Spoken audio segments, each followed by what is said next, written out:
la saveur divine.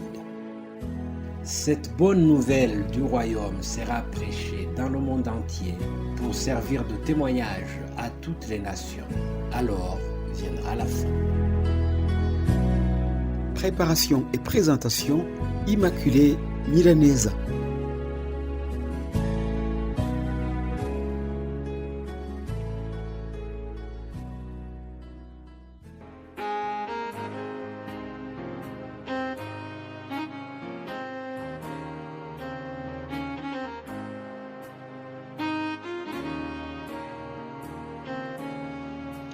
Bienvenue, très chers amis qui suivent l'émission Saveur divine. Que la paix de Christ soit avec vous. Rendez grâce au Seigneur qui nous donne encore ce nouveau jour. J'espère que vous allez bien. Je remercie toute personne qui m'a fait un clin d'œil après le message d'hier. Vous avez été édifiés par ce message et vous l'avez manifesté. Que le Saint-Esprit continue à vous réjouir au travers des messages qui sont donnés. Continuons alors la lettre à l'église de Smyrne. Nous arrivons à celle-là. C'est dans le livre de l'Apocalypse, comme vous savez. Lisons Apocalypse chapitre 2, verset 8. Écrit à l'ange de l'église de Smyrne. Voici ce que dit le premier et le dernier, celui qui était mort et qui est revenu à la vie.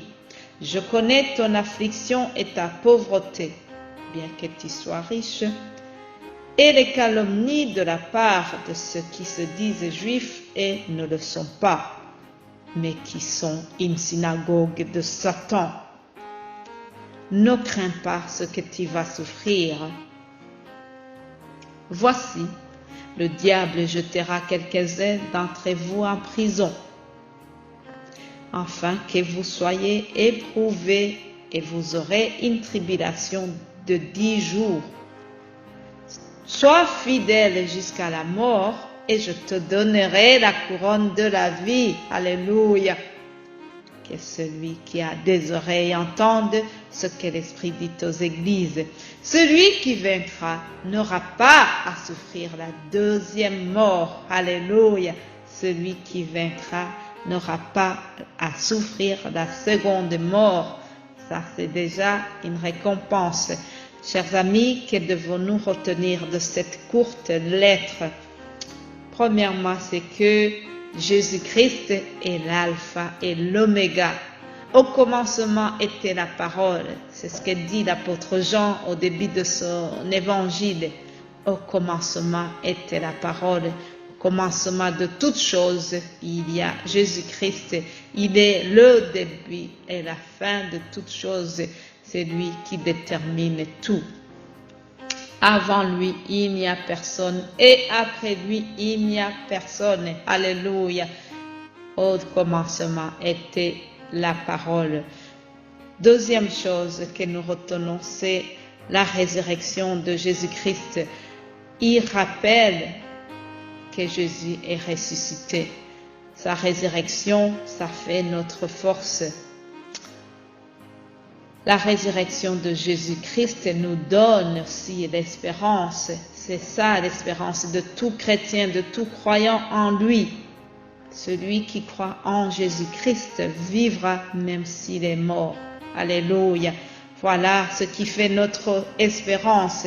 Voilà ce qui nous réjouit chaque jour. C'est que après cette vie, il y a une meilleure vie. Il y a la vie éternelle. Alléluia. C'est ce que Jésus-Christ nous promet. Oh, je remercie le Seigneur parce qu'il vit, je n'ai rien à craindre. Alléluia.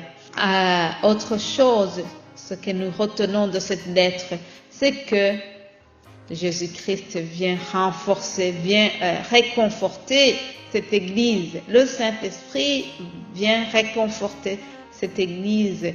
On leur dit qu'ils vont souffrir. Au verset 10, on dit à l'église, ne crains pas ce que tu vas souffrir. Chers amis, que ce soit au 1er siècle et que ce soit au 21e siècle, les chrétiens ont souffert. Il y a des chrétiens qui souffrent aujourd'hui. Il y a des chrétiens qui sont persécutés à cause de leur foi. Parce qu'ils ont cru en Jésus-Christ, ils sont persécutés.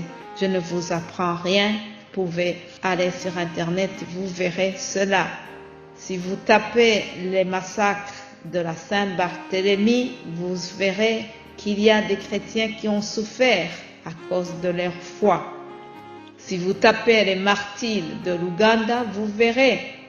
Ah oui, l'histoire est parsemée des persécutions. Chers amis, Jésus nous a prévenus. Il a dit à ses disciples, vous aurez des tribulations dans le monde, mais prenez courage, j'ai vaincu le monde. Alléluia.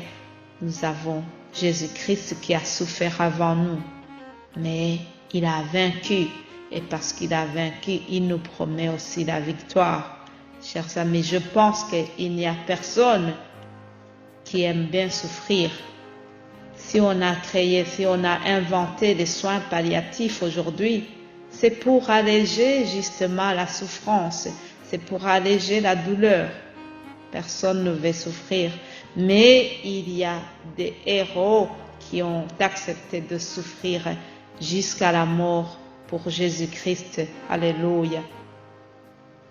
Que Dieu nous aide. Est-ce que nous sommes prêts à souffrir pour notre Seigneur? Nous avons la chance, j'ai la chance d'être dans un pays libre, un pays qui me donne la possibilité, le droit de croire en Jésus-Christ et de le dire à haute voix sans que je sois poursuivi. Vous et moi, nous avons la même chance. Je ne sais pas si tout le monde qui m'entend a cette bénédiction, mais si tu te rends compte que personne ne t'a jamais poursuivi pour avoir cru en Jésus-Christ, remercie le Seigneur là où tu es maintenant. Alléluia. Dis-toi que ce n'est pas si évident pour tout le monde. Autre chose que nous devons retenir de cette lettre, c'est que le Saint-Esprit encourage l'Église à rester fidèle malgré les persécutions, rester fidèle malgré la souffrance. Et il dit qu'il y a une récompense à ceux qui ont résisté. Marie Durand a résisté. On lui disait renonce, et au lieu de dire je renonce, elle a dit je résiste. Alléluia. Marie Durand, vous pouvez aussi la trouver sur Internet et vous verrez son histoire. Alléluia. Il y a des héros et des héroïnes qui ont souffert pour Jésus-Christ et qui ont résisté jusqu'au bout. Alléluia. Ah, l'Esprit dit, je te donnerai la couronne de vie. Il y a une couronne de vie qui est réservée à ceux qui ont résisté, à ceux qui ont suivi Jésus jusqu'au bout. Alléluia. Ça me rappelle ce cantique et je voudrais terminer sur le même cantique qui dit « Jusqu'au bout, je vais te suivre dans les bons et les mauvais jours. À toi pour mourir et vivre, à toi Jésus pour toujours. Jusqu'au bout, je vais te suivre dans les bons et les mauvais jours. À toi pour mourir et vivre, à toi Jésus pour toujours. Alléluia. Suivons Jésus jusqu'au bout. Alléluia. Que Dieu bénisse chaque personne qui vient d'écouter ce message. Soyez fortifiés si vous traversez des moments difficiles à cause de votre foi. Que le Saint-Esprit vous encourage et soyez bénis au nom de Jésus-Christ. Amen.